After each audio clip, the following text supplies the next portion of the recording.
Understanding practical economics. Economics is the study of how humans make decisions, especially in times of scarcity. As you may already know, scarcity is a fact of life. Demand for goods, services, and resources outnumbers supply. The price of products and services are determined by demand and supply in a market economy.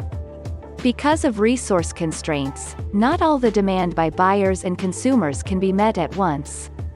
When customers are willing and able to purchase, at a given price, the quantity of products or services. Economists called this demand. Increases in prices tend to lower demand for a product or service. Price reductions will increase demand. For example, when gas prices rise, many people look for ways to save money, by combining errands, carpooling or taking public transportation, or staying closer to home for weekends or holidays. The relationship between price and quantity wanted is inverse according to the law of economics. So, in other words, when prices are low, demand is high, and when prices are high, demand is low. This only happens if all other variables stay the same. On the flip side, supply means how much of a particular item or service will be made available at a given price by suppliers or providers. To put it another way, supply relates to how much a producer is willing to create and sell, given limited resources. According to the law of supply, a higher price results in a higher quantity supplied or produced, whereas a lower price results in a lower quantity supplied or available. This only happens if all other variables stay the same. To produce the things and services we want, we need labor, tools, land, and raw materials. The greatest finite resource is time. Everyone, affluent or poor, has only 24 hours to get what they want.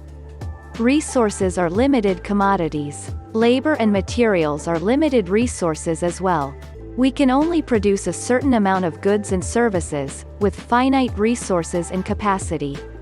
The fact that human desires seem to be unlimited, and insatiable appetite for always more, make the case for a world of scarcity resources.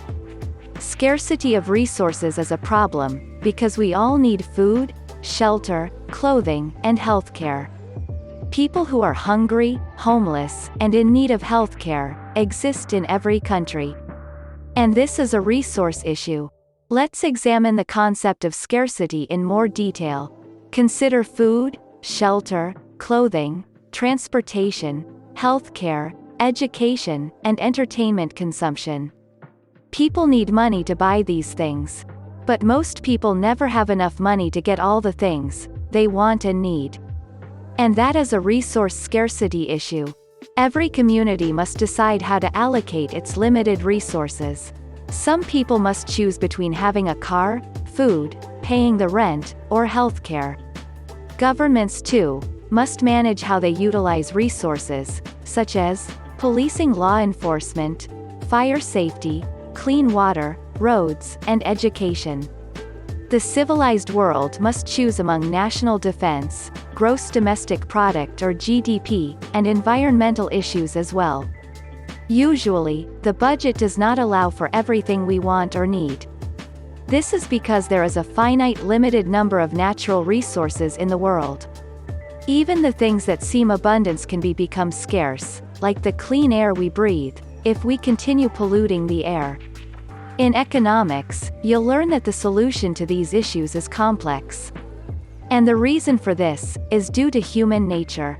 The human nature is that we are greedy, lazy, and we always want more. Economic theories stimulates innovative thinking. Consider the Industrial Revolution era, in the 18th century, where rural civilizations became increasingly industrialized and urbanized as a result of the growth of industrialization and urbanization. Other innovations such as the transcontinental railroad, electricity, and inventions of household appliances have led the way to a huge increase in demand for things. And now we are currently in the information computer age, where we know how to accomplish far more than what our ancestor knew back then.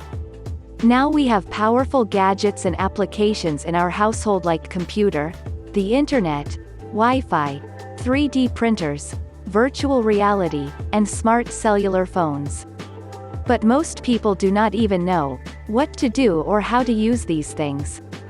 We live in a world where demand for homes, smart cars, smartphones, advanced computers, and heavy industrialized equipment machines are higher than ever before. But one might think that in the age of artificial intelligence, resources will be in abundance, but sadly to say, that is not the case yet. But scarcity of resources can be solved with reduced wasteful consumption in the world. Adam Smith postulated the division and specialization of labor in his book, The Wealth of Nations.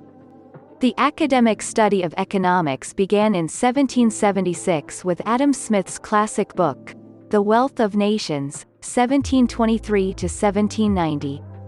Although many authors had written about economics before Adam Smith, he was the first to write about economics in a comprehensively way. In the first chapter, Smith examines the division of labor, which means that a good or service is divided into jobs that are performed by several people, rather than all being handled by one person. In order to make a product, Smith observed several distinct activities often committed by different people. Modern businesses also divide tasks. For example, a factory or an office have assembly technicians, payroll and human resources specialists, accountants, janitorial, managers, and the CEO. These people are all required to produce the widgets or perform the services. Workers and businesses can create more when jobs are separated and subdivided. When a group of workers specialize in specific tasks, they produce more than a similar number of people trying to produce the entire product or service alone. According to Adam Smith, specialization allows employees to focus on specific elements of the production process, where they can excel and become experts. People have different skills, talents, and interests, thus certain jobs will suit them better. Some of the advantages may stem from educational background, interests and talents. Intentionally focusing on what people excel leads to more productivity than developing a mix of products that they excel at and others that they do not. Furthermore, people who specialize often learn to create faster and better products. This pattern is used by many employees and professionals, including assembly line workers, lawyers, cooks, accountants and engineers. Specialization produces experts in their fields. Experts know their craft and tasks well enough to suggest new and better methods to do things. Similar patterns exist within business organizations. Business tends to produce products in which they're very good at.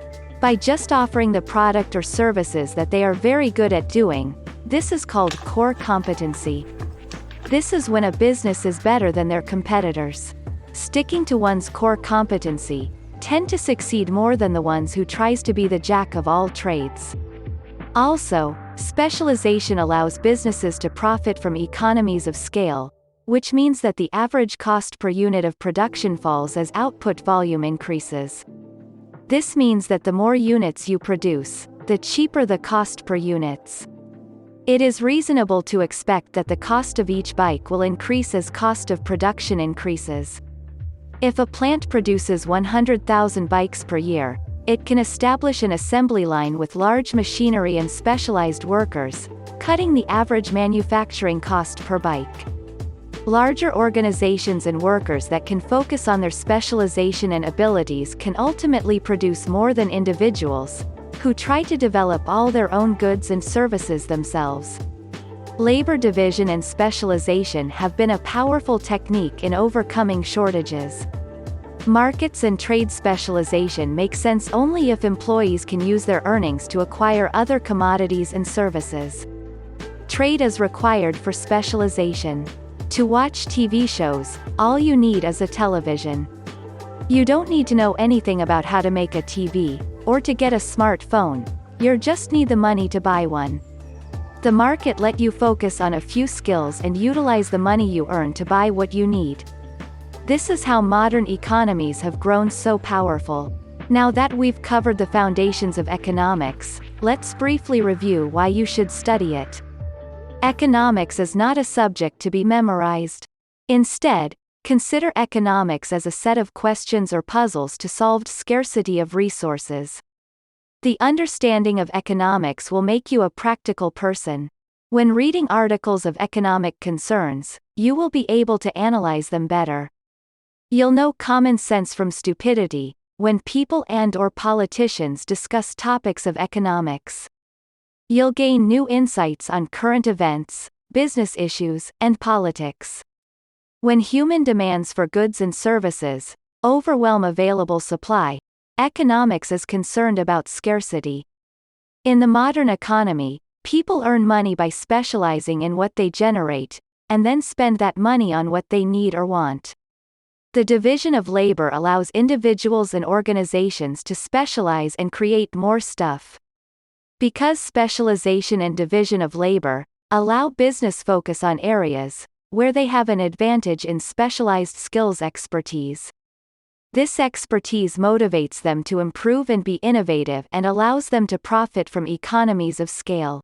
People can only gain from labor division and specialization because people can buy what they don't produce. Economics helps people understand today's global challenges, and makes people more knowledgeable and productive in the society. So, subscribe, and like this video. Thank you, and I will see you in the next video.